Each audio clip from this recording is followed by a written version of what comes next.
All right.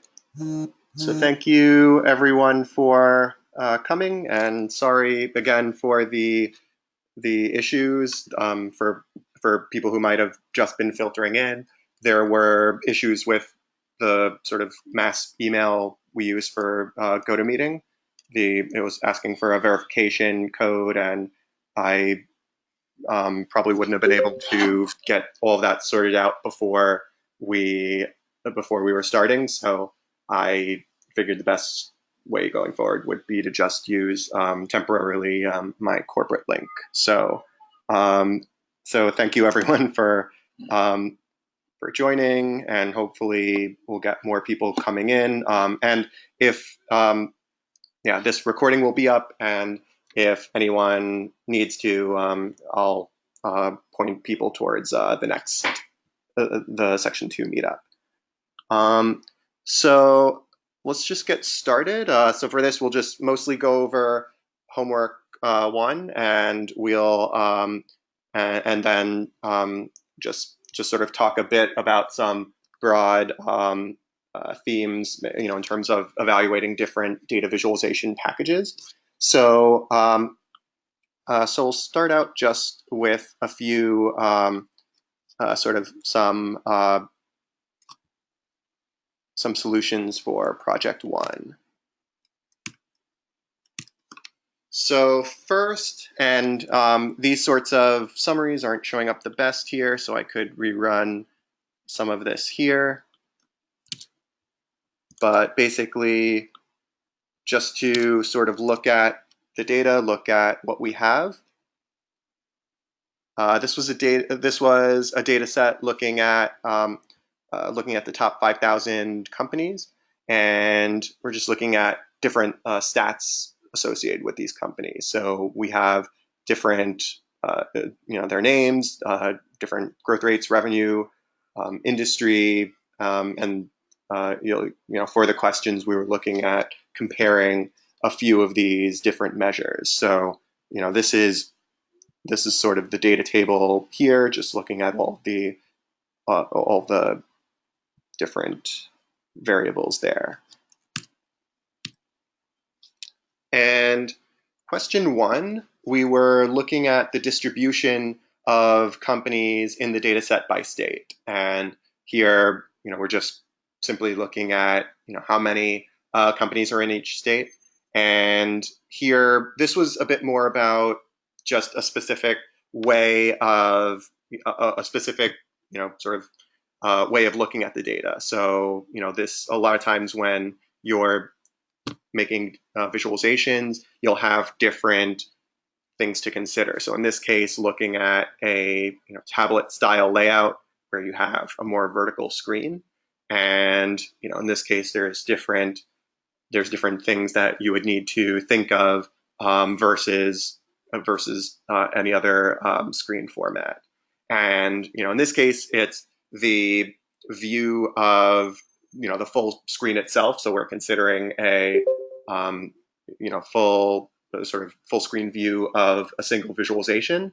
But a lot of times you'll also see this as if you have multiple visualizations, whatever the size of your container is, you could have a dashboard that's meant to be viewed on a desktop, but it still makes sense to display it vertically, for example. Perhaps um, so this was just meant to get everyone thinking about about how to sort of take that into account. But aside from that, the actual question that's being answered is really straightforward. So we're just looking at, the number of, we're looking at a pretty simple measure, and, it should be very straightforward what sort of visualization we're looking at. So what I'm doing is just aggregating by state. And you could see what I'm doing here. So just using dplyr to do this, sort of standard SQL-like aggregation. So we're just grouping by state and summarizing with count. And then we're just, and I'm adding, I will add that next, but arranging it by descending count. This is just sort of meant to be that first exploratory step in looking at the data. And also this is, this is using RPub. So the, if we wanted to look at it the way that you would more likely be looking at this in terms of the questions, you could do something like this. We have our graph down here, and we'll be able to, view this however, in whatever format we want. So viewing it in a window like this is sort of more likely, more likely to mimic what sort of view you're looking at. So this first view, we're just simply doing some exploratory analysis and seeing what sort of data we have. So we were able to get the count. You could already sort of get an idea of which of the distribution of companies around states. So here you can see California has the most companies in the Fortune 5,000 rather. And getting back to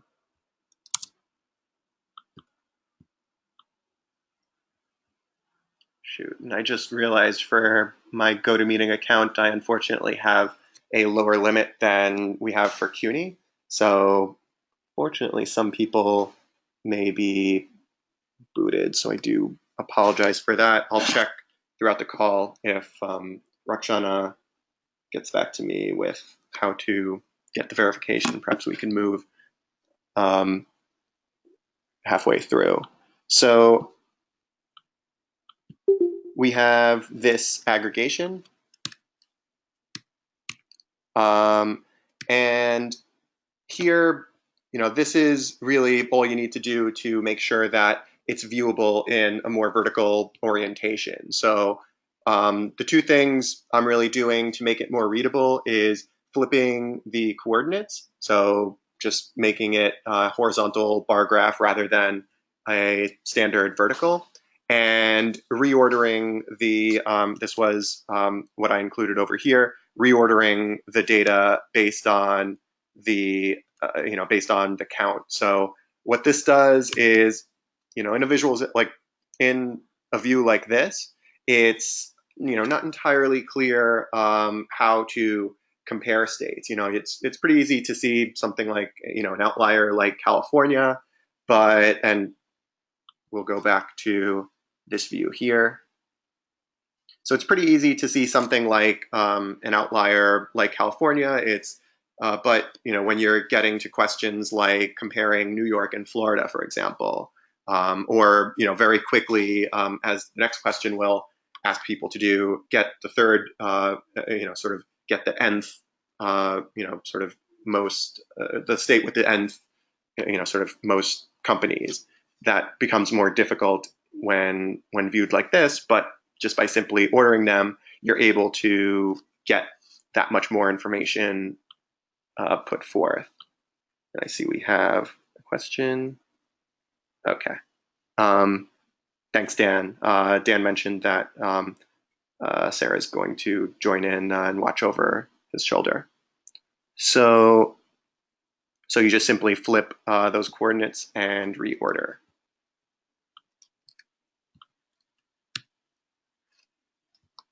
So this one, as I mentioned, pretty straightforward. And one thing I do, this is the ggthemes library, but there's actually a Tufte theme within, that you're able to apply to ggplot.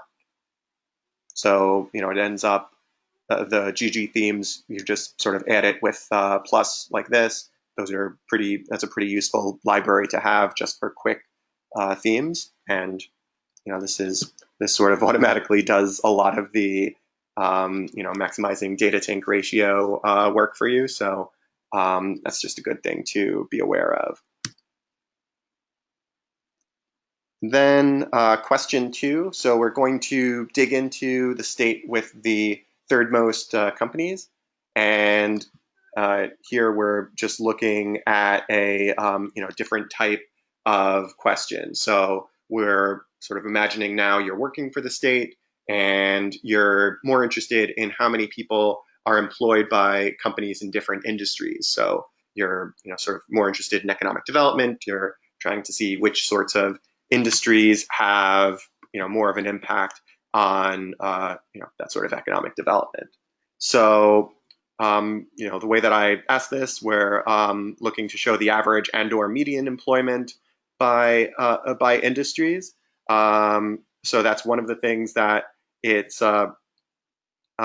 going to show, but also in addition, we want to see how variable the ranges are, and sort of dealing with outliers. So before I sort of show what I ended up doing with this, what sorts of so first of all, given the fact that we're looking at, that we have a few things that we're looking at, what sort of plot types did people end up choosing? Okay, Chuck, we use box plots. We have a lot of box plots, scatter plot, box plot, and violin plot. Cool. Cool. So, and there's no sort of there's no single right answer. It's only really how well is a visualization showing what's being asked. And for for something, and Dan asked, Boxplot missed the numbers of each category. What do you mean by that, Dan?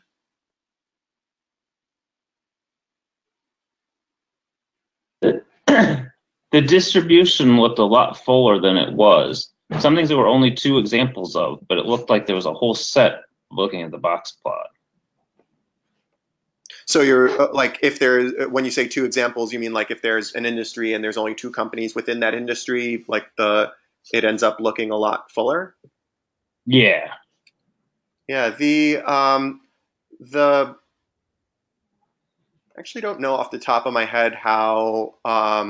Well, I mean, it's even if you have two, even if you just have two records, there's sort of one algorithm that's being used to build the box plots. So you have sort of I believe it's 1.5 the interquartile range on either side of the box, or I always mix these up. It's I believe it's just sort of like 1Q to 3Q in the box, and then the whiskers go out to 1.5 times the Yeah. interquartile range. And it's so and that's actually something I haven't like I had this with a few semesters, and I haven't really um, checked out what's happening with those smaller companies. So that is a good point. And that's, one of those things that just as you're, building these sorts of visualizations, there's, especially for something like box plots, there's an algorithm that is creating the visualization, and, it's just going to apply that algorithm no matter what.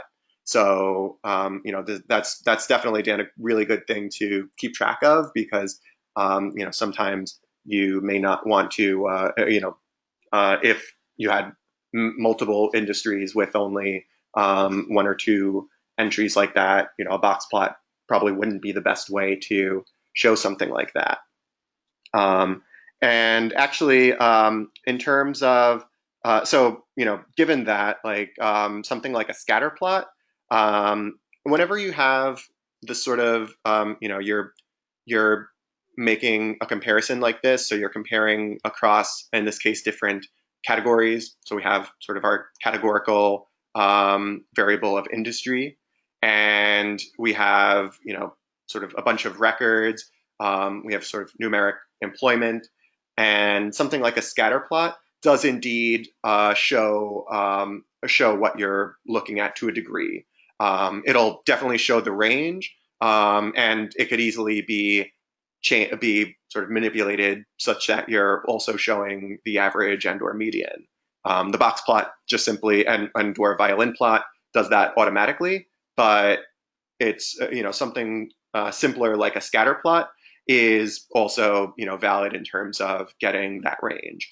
And just in terms of data exploration, something like a box plot, that's really more meant for, or in my opinion, it's more meant for, sort of a more sort of either final step in your exploration, more, sort of later step in your exploration. But if you have a data set and you're just simply doing, in this homework, really it's meant to be an exercise in exploratory data analysis. And if you are doing that sort of analysis, a scatter plot is really one of the best first choices to just get a handle on the data. So, you make a scatter plot, you see just, you're able to at least eyeball what your ranges are. It's not best for sort of final consumption, but it's just something that helps you as you're going through this process.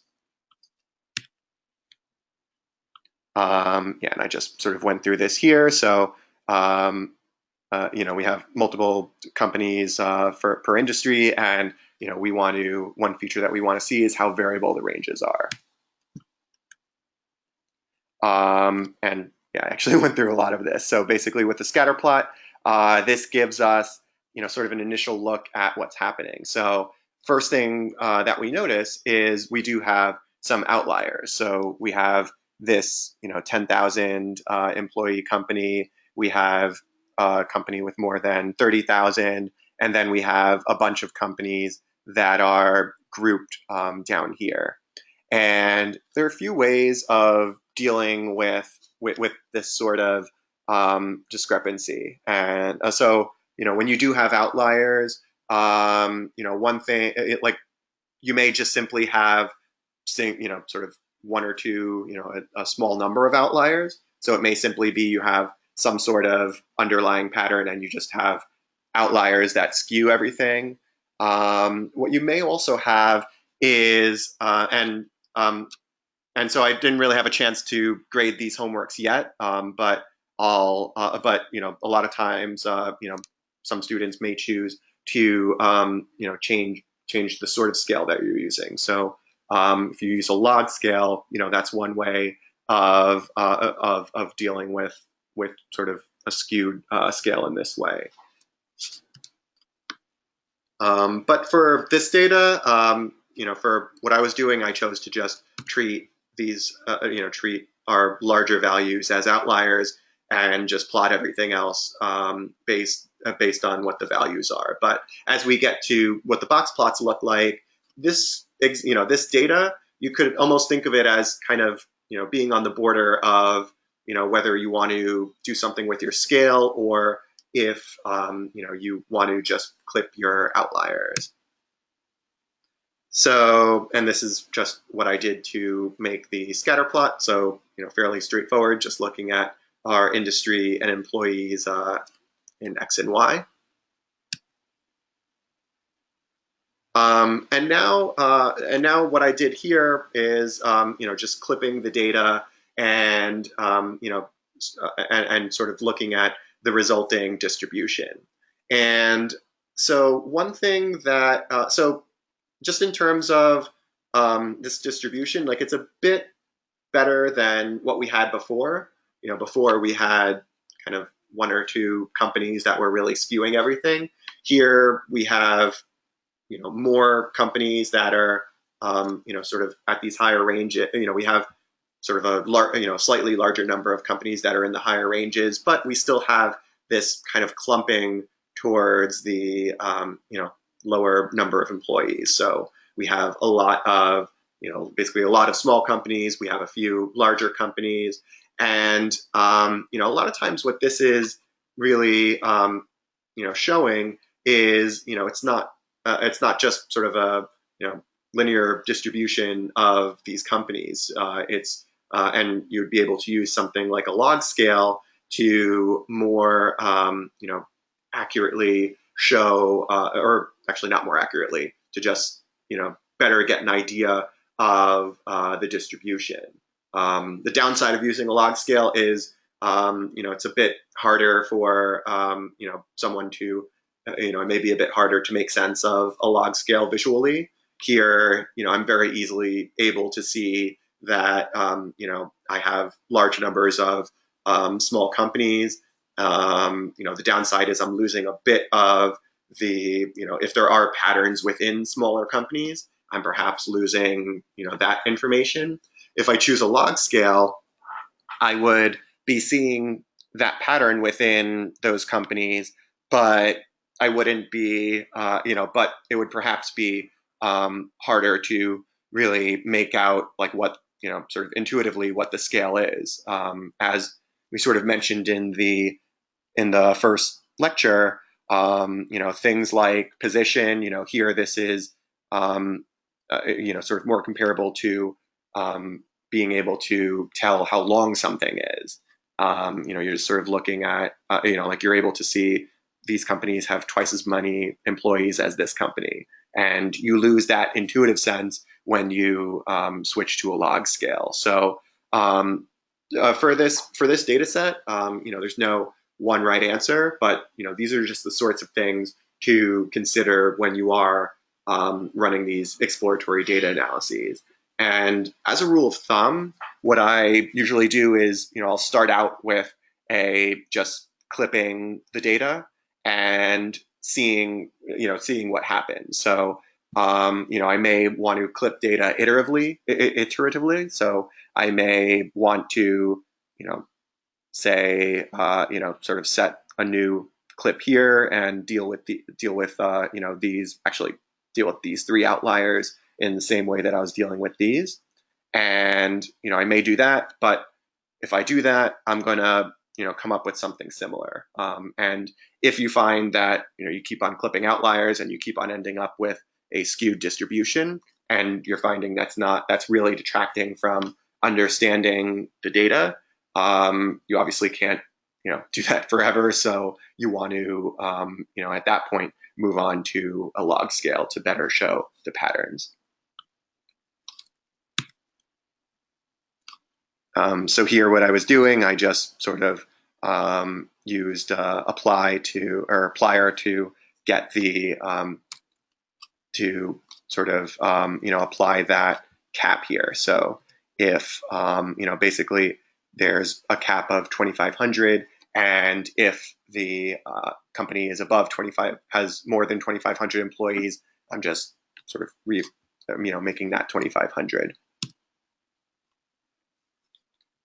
And so here, this is what ends up happening when you look at a box plot. So, similarly, you are seeing that there is, more of an exponential distribution in these companies. So you have a lot of higher outliers. You have a lot of, these box plots that are, sort of that are lumped towards the, smaller end of things.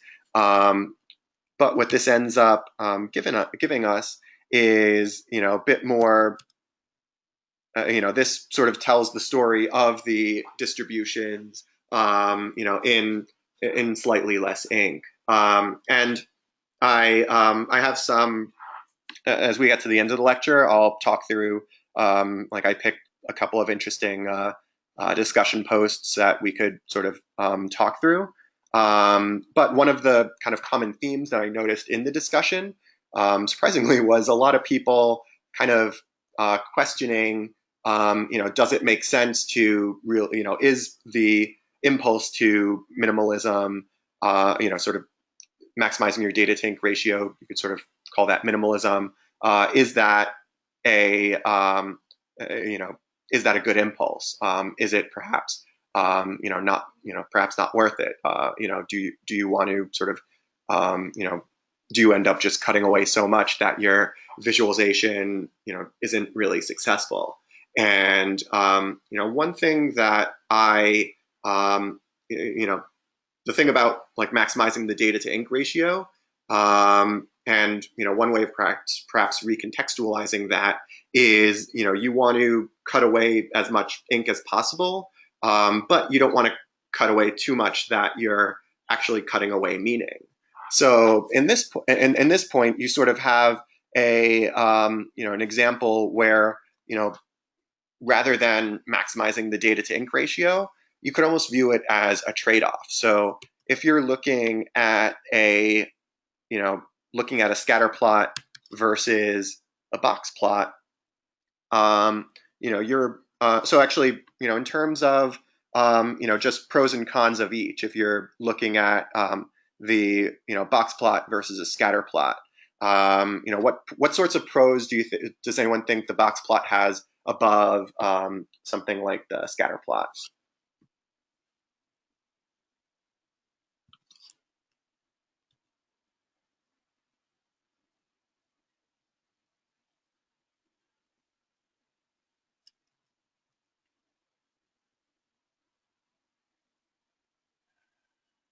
Mm-hmm. Yeah, so some people are mentioning the median. The medians, you're able to see the interquartile range and see outliers outside, etc. Dan mentioned that he ended up eliminating points past the whiskers, so that's another sort of that's another choice. You're getting rid of you're getting rid of some ink there, and in that case, I would say that's also sort of includes some trade-offs. So you are showing this information, but more importantly, if you're comparing it to the scatter plot, you're essentially showing the distribution with less ink. You're showing it with sort of in a more concise way. So here you're able to see the you're able to sort of roughly see the distribution. You could add some jitter to get more of an idea of what's happening at the lower end. But it's perhaps too perhaps that might be too overwhelming for someone viewing this graph. Something like a box plot, it shows a summary of the distribution. So it shows you that interquartile range. It shows you the whiskers, the sort of outliers, and you're not getting everything. So with the box plot, and this is actually the trade-off, we're losing some information about what's happening in among smaller companies. So here you're able to see there's perhaps some discrete groupings of companies. Like for energy, there's a little grouping over here. There's a few smaller companies, and again, this isn't the best. Like this is a bit too busy, so you're not seeing as much information there. But something like this, you're losing that information, but you're sort of displaying it in a more concise way. So so one way of thinking of maximizing the data to ink ratio is not simply a one-way impulse of just sort of cut like cut things away and never stop, but more along the lines of sometimes it ends up being a trade-off. And perhaps one way of thinking of that, rather than thinking of it in terms of a data to ink ratio, you're thinking more about sort of a meaning to ink ratio, and what you're sort of balancing cutting away things with sort of the information, the elements that you're cutting away is showing. Unless it's a truly horribly designed element, there is some information that each element is providing. And when you're cutting it away, you're usually sort of saying, the amount of ink that this element is taking up isn't worth the minimal amount of meaning it's giving to a viewer. We'll get more into that when we sort of look over the discussions. And this is just showing what we ended up doing with box plots here. So there's a geom box plot, and you're able to just simply sort of apply that to the scatter plot here, where we have our x and y. So we had previously defined P3 here, and so we have our AES from there, our industry versus employment, and we're just simply adding a box plot on top of that. And then lastly, labeling those outliers. So here, this is a way of, we're still getting that information. So we're seeing that these are larger companies. but it's not skewing the view of the chart. So there's, these are sort of more custom ways of, sort of you, kind of cut away those outliers, but, you're not entirely losing what that information is. So, and something like this, you could almost, think of this as a very smartly applied chart element. We could perhaps, put numbers next to every single one of these points and just get that much more information, sort of showing the exact number rather than having to eyeball it based on the scale. But it, really only makes sense to show that with the outliers where we are losing that information because we've clipped the data.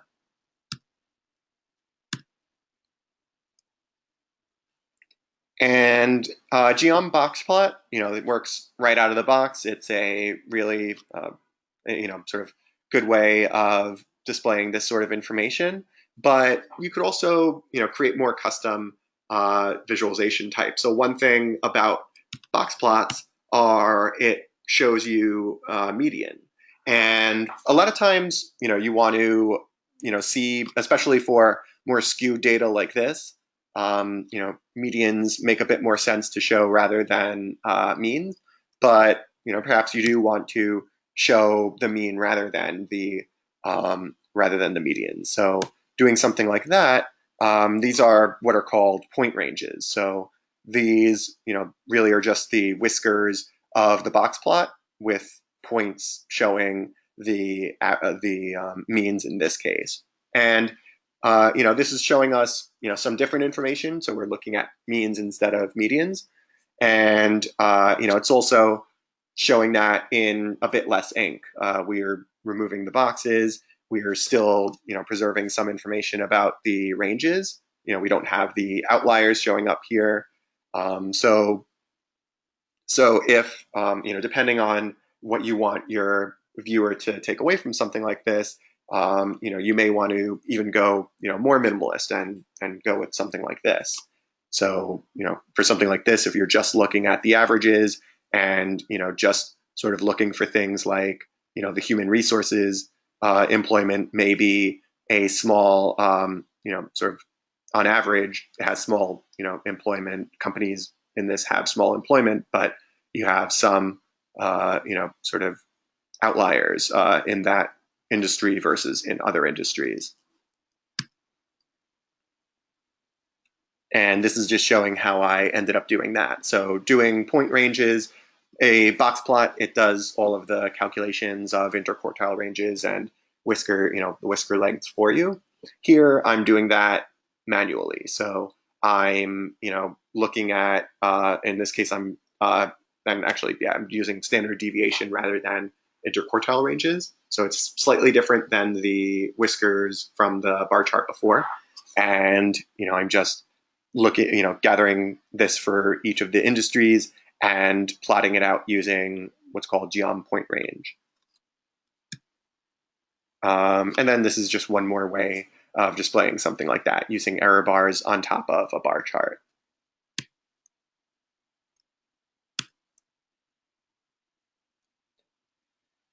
And for question 3, this was pretty similar to question 2, just really looking at things from another angle. So in this case, we're looking at, we're sort of imagining we're working for an investor. We're looking at which industries generated the most revenue per employee. So again, we're paying attention to the distribution per industry.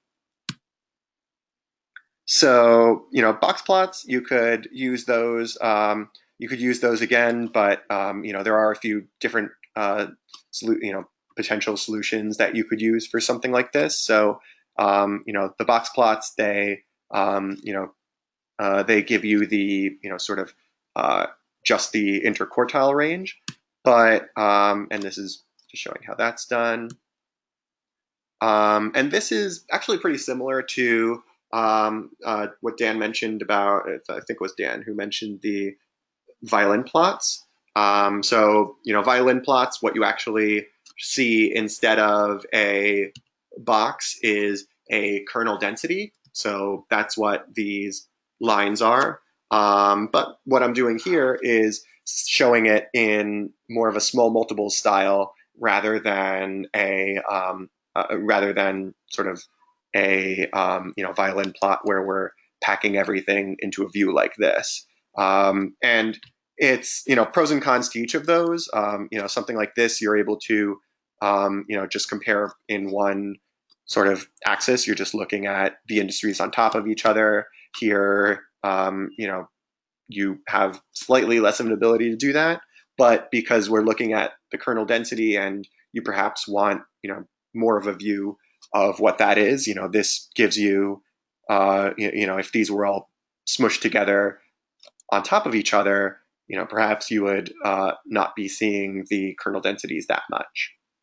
So using something like this, you're able to get more of a view of what's happening with these industry distributions. So, with a box plot, when you're just seeing the interquartile range, you miss out on these sorts of patterns. So you'll get the, sort of how tight the distributions are, but you're not really getting, like, for example, in insurance or in real estate, there's a bimodal distribution here, and you wouldn't be getting that information with a box plot. And even though technically you're getting it with you're technically getting it with a scatter plot, it's just slightly more readable looking at sort of a density plot like this. So you get a bit more information using something like this. Hey, this is Kelly. Can you hear me? Yep, I can. Are you going to do another chart, or is that the end of question 3? That's pretty much the end of question 3.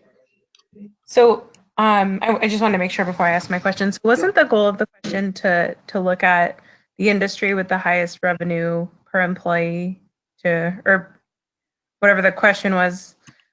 I thought the way the question was phrased, like a descending bar chart, was the best way to answer this question.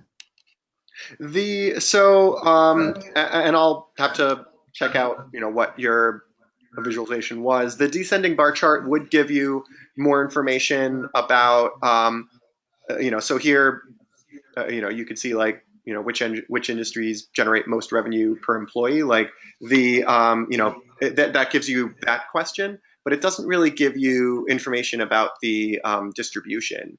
And if you're an investor, you're interested in sort of the looking at the sort of absolute, but the question becomes like when you say which industries generate the most revenue per employee, like how are you defining that? Are you simply employing like if you're one thing to sort of think about with questions like these is if you're looking at this and you see like which industry question like which industries are generating the most revenue per employee, the just most people's first thought I would think would be to sort of look at a mean or something like that. And one thing to kind of think of is you're making an assumption. You're sort of making an assumption there that you may not really be sort of really thinking of. So like you are looking at the mean, but like if you're an investor, and I didn't sort of explicitly word this in the question, but you could imagine like as an investor, you're also interested in sort of the variability. You're interested in maybe I'm getting high average returns, but there's sort of a higher variability that I could either get that much more revenue or just that much less. So and also just in general, these these questions were meant to be more really like open, not totally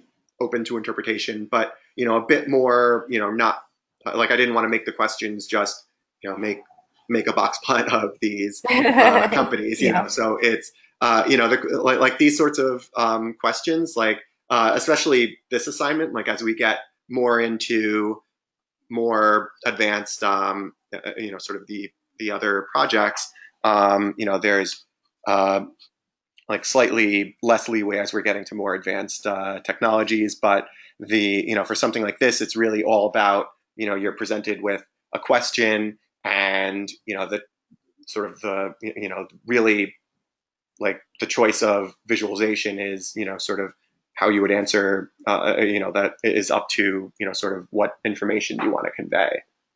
Mm-hmm. Yeah, that makes sense. That helps me think about how you're thinking about it. So cool. Thanks. Cool. And that is the last of the project one. So does anyone have any questions on that? As I didn't even get a chance to start homework 2 here. I'm just going to pause my screen for a sec because I'm forgetting where exactly I need to be. But in the meantime, does anyone have any questions on the homework?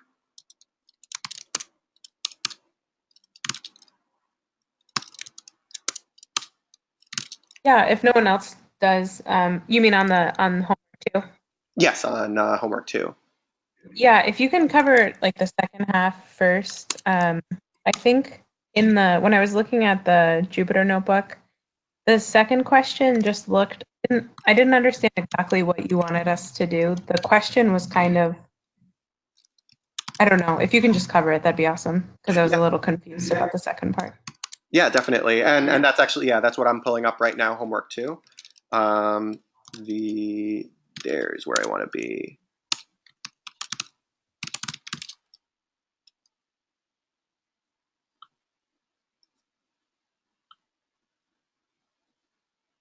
Or actually, that's not where I want to be.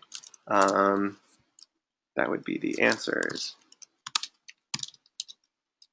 You can show those if you want. There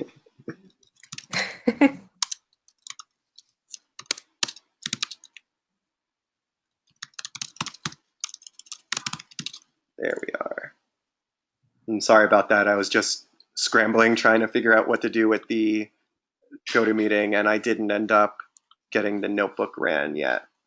So I'm showing my screen here. You guys should be, are you guys seeing it now? Cool. Yep. Cool. So for homework 2, we're looking at, I'm doing a few things with this. So first, we're just looking at data visualization in Python. And secondly, we're looking at strategies to deal with larger data sets. So this data set that we're looking at, it's actually every tax lot in New York City. So, we're going to be, you'll have to sort of work around some strategies in dealing with that. And what this is sort of doing is, for the first question, we're just looking at manual. And by the way, I included this to get the Latin long, and I didn't realize that pretty much for data shader, X chord and Y chord, like that'll give you the same thing really. So so if this isn't running for you guys, just skip this cell. But basically, so for the first question, we're looking at more, the manual, binning and aggregation, and sort of taking, trying to take a look at what exactly, one ends up doing when you're looking at larger data sets. So, obviously with a lot of, visualizing large data sets, you don't have the option of just simply throwing it all on a plot, so if you do something like a, scatter plot, like you're going to end up with, sort of a big jumble of points, except of course for data shader, which we'll get into in a bit. But most of the time what you're doing is some form of binning and aggregation. So, this is meant to, this is really meant to sort of highlight what's happening there. With something like box plot, there's like box plots, histograms, it's more inherent in the the plot type how how the aggregation is happening, or how the binning and or aggregation is happening. So with a histogram, we are choosing however many bins in the histogram we want. We are with a histogram you're using count, so you're looking at the count in each of those bins. With something like and you could imagine the same thing with a 2D histogram. With with something like a box plot, that's even though it's more complex, you could think of that as kind of several aggregations. You have sort of an aggregation showing the median, showing the interquartile range, etc. And those are forms of aggregations. But any sort of visualization type can be sort of a result of this sort of aggregation. So when we're looking at in this case, looking at sort of how how buildings are built over time, that in itself is an aggregation. We're just aggregating the number of buildings by year and plotting that out, in a line chart. So, in a line chart, you don't really think of that as an aggregation visualization type, but in this case, that's what we're doing. And you could sort of see one of the other quirks of this data set. Something is going on here. So to answer the first question, this sort of uneven, this sort of slightly messy data set is something that you'll need to deal with. And then for so any questions on question one before I move on to Datashader?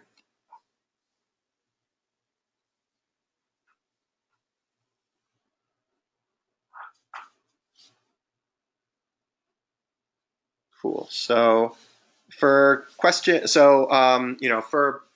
one, this is really meant to be more kind of the classic problems with big data, where you aren't where you need to bin and aggregate things in order to get any sort of meaning out of the data. But what Datashader does is kind of the opposite of what I just said, where Datashader is sort of meant to be a tool that you could just throw the data at, and it will allow you to to see the underlying structure. So so I go through a few of the things that this looks at. So if we're looking at, in this case, we're looking at year built versus number of floors. So what we're trying to tease out is sort of when are taller buildings being built. And a heat map really is one of the only ways that you would be able to to get at something like that. If you just did a scatter plot, it would be pretty unreadable. But what Datashader does is it essentially allows you to treat it as if it's a scatter plot, and it does sort of the dirty work of displaying it for you. So here, what it's actually doing is it's showing points where there are just simply points, and it's sort of smartly showing the points in a more similar way to a heat map when it warrants that. And this is like Datashader is meant to be a just automatic way of dealing with this. So you just throw the points at it, and you're looking at it. And this is just sort of looking at where applications that Datashader does shine. When you're looking at geographic information, you usually have dense enough. If you are using Datashader, you have dense enough points where you could end up really not needing any sort of geographic considerations. You're just treating it as a scatter plot, and it sort of renders a map showing what you need. So in terms of the question, so this question is a bit different than the previous questions, where there's slightly less leeway in terms of what this is asking. So this is this is looking at a particular, a couple of particular measures of the data. So in this case, we're looking at, we're looking at the sort of assessment of the land and the assessment of the structure. So we're, sort of trying to get at areas of the city that are underbuilt versus overbuilt. And, the way that, so basically what we have here is we have, two measures that we're looking at. We're looking at, we're looking at sort of how much the land plus, how much the land plus, or how much the structure is worth, how much the land is worth. And if you were looking at any one of these individually, you would, so looking at any of these individually, the way that you would be dealing with this, Datashader, it's, I've found it's not, so, let's say we were just looking at, the value of land. We're not focusing on the value of the property. Can anyone, so, looking at what's happening here, like basically it's shading in these regions based on the number of points there. Can anyone sort of see a problem with, visualizing what the value of the land is?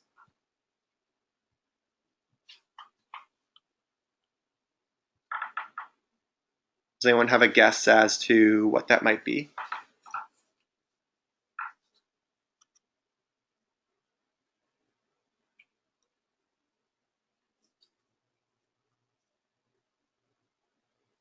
I'm not totally sure, but Manhattan looks quite undervalued, maybe. That's actually a good observation, and since we're looking at tax lots, like paradoxically, Manhattan comes out as almost looking not as dense as it should be because you have a lot of skyscrapers taking up an entire block. It's not totally what I'm thinking of though. So if we're this is just simply looking at we're just simply looking at the location of each of these points. So, the only measures we're looking at is latitude and longitude. And and what Datashader is doing is it's, plotting all of these points out. So, it has the latitudes and longitudes of every single tax lot, but it's also sort of highlighting the it's sort of shading the points based on the point density. So here in the Northeast Bronx, you have more sort of dense single family homes. And that's why you sort of have more of a density here than you do in the South Bronx, where it's more larger, apartment buildings. But but the fact that we're coloring based on the density of the plots, that essentially means that we need to put some thought in before we end up coloring by something else. In this case, what we'd want to do is color by the land value, because again, for this question, what we're looking at is the number, sort of the land value. If we were to just sort of naively put that in, and actually, Datashader, it doesn't, let you do that. It'll, like it doesn't, it sort of only handles this sort of data as a categorical variable. So what we'd actually have to do is manually do the binning. So what we'd end up with is something more similar to this U.S. Census example, where we have a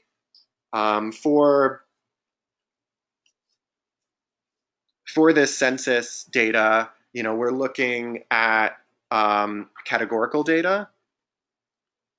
So, well, actually, towards the end. So here it's just looking at the, this is highlighting based on point density. So we're getting information about, where cities are located, for example. And so here you can see we're getting into categorical data. So we're looking at different racial categories. And here, here we're looking at something different. So what Datashader does automatically is it takes a categorical variable, in this case race, and it kind of automatically deals with it's shading by density and it's shading by that category. But if we're looking at something like land value, we're looking at a numeric value. It doesn't deal with that in the same way because and if you think of it, it's kind of a difficult problem. You have two numeric variables, and you're looking at it like it sort of becomes difficult to do in that automatic way. So if we did want to look at land value, the best way to go about that would be to divide your land value into categorical bins. You could set those colors to be more of a color, and actually that's what we'll be doing with this example. Setting those colors up to almost mimic a more numeric scaling, but in actuality, from Datashader's perspective, it's receiving these as categorical variables. So when we're looking, for this question, we're actually looking at two parts. We're looking at the land value and we're looking at the structure value. And what we're going to, what we end up showing is, since we're looking at two values, I thought when I came across this was a really interesting and unique way of looking at this sort of data, and it ends up being very applicable to this sort of problem where we have land value, we also have structure value, and we're looking to sort of compare the two. So what we really look at when we what we end up with is essentially 9 categories, and we're going to feed those categories to Datashader. So we're from Datashader's perspective, it's going to be treating it similarly to the more categorical race problem here. Yep, and Kelly mentioned this belongs on the Data is Beautiful subreddit. I'd be surprised if they haven't gone into Datashader yet, because Datashader is you get some really compelling things there. So the thing about Datashader, I included as much information about sort of examples and I think I included a YouTube link to the lecture here.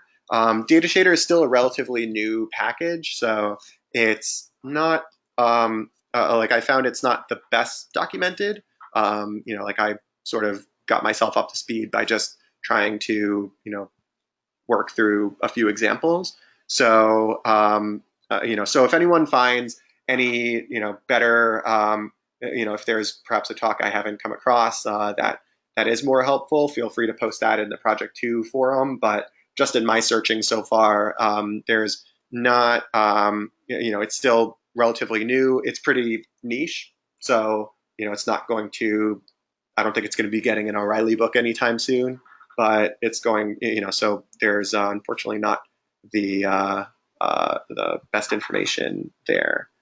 And we're approaching the end here, and I unfortunately want to try to get enough room for people to jump on at 7:45. So I'll skip the discussions. Like I mentioned before, like one of the common themes I noticed was surprising number of people were kind of questioning what was questioning is it useful to minimize to maximize the data to ink ratio, and are you losing too much information?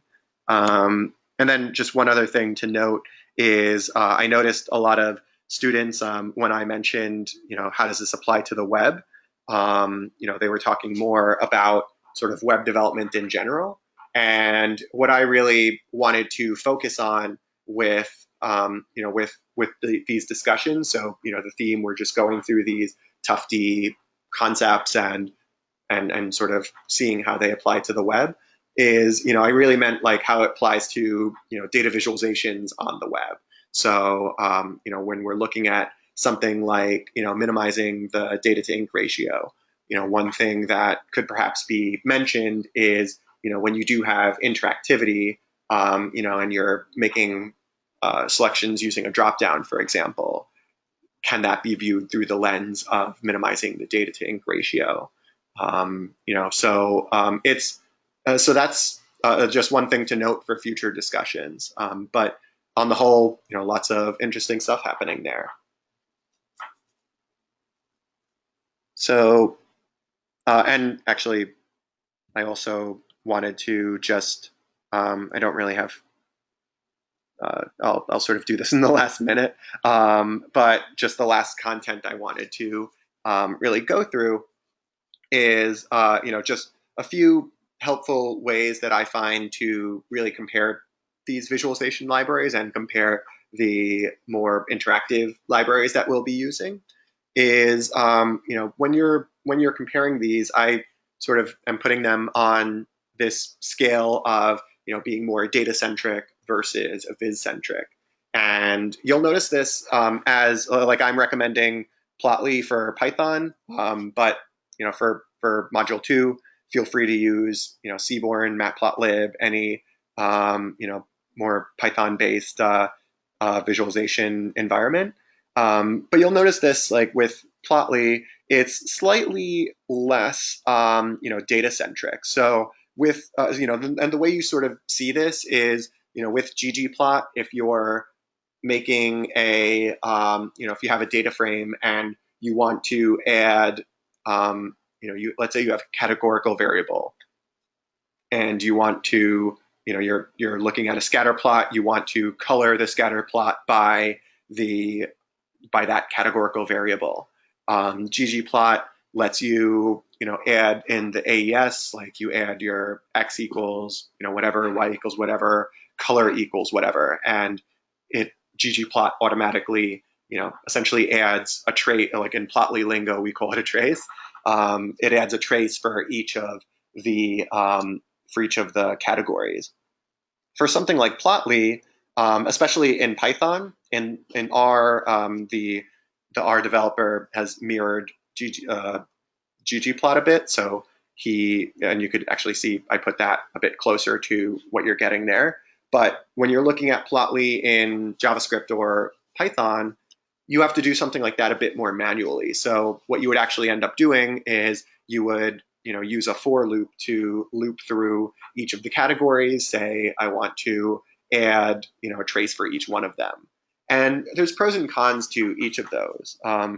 It certainly at the outset seems simpler to just simply say I want to color by this categorical variable and have ggplot just work. But when you are getting more viz centric, and especially when you are getting more viz centric, you end up having more flexibility. So something like Plotly, one example I usually find is with Plotly, it's easier to deal with multiple plot types, at the same time. If you want one plot to be a line plot, another plot to be a scatter plot, and then as you're getting to D3, you even have more flexibility because you don't even have these chart types defined. As we get into D3, when you're making a bar chart, you're literally saying, make a rectangle that is as long as this data, as long as this measure, setting a constant width, and you're building it from scratch. And with with D3, obviously that's harder to do, but that gives you way more flexibility. And that's why you're able to create the sorts of amazing visualizations that you get on the Upshot or 538. You're sort of defining it from these really, you're defining it from shapes, essentially. And you run into a similar sort of situation with these sorts of packages, the interactive data-driven packages. And we just reached our limit. It looks like people are joining for section 2. So unfortunately, I'm going to have to let section 1 go. So I talked through a few of these pros and cons. If anyone has any questions, just use the Ask the Instructor forum or send an email to me. And one more note in terms of due dates for homeworks. Homework 2, I updated the due date there. It's still up in the air a bit what I'm going to do with later homeworks. I might add another. There's a possibility I might add another assignment, but barring anything like whether or not I do that, the pattern of the course is going to be every 2 weeks there's an assignment due. So the next assignment is due next Sunday. 2 Sundays later, the third assignment will be due. So thank you everyone for attending, and sorry again for the issues with this meetup.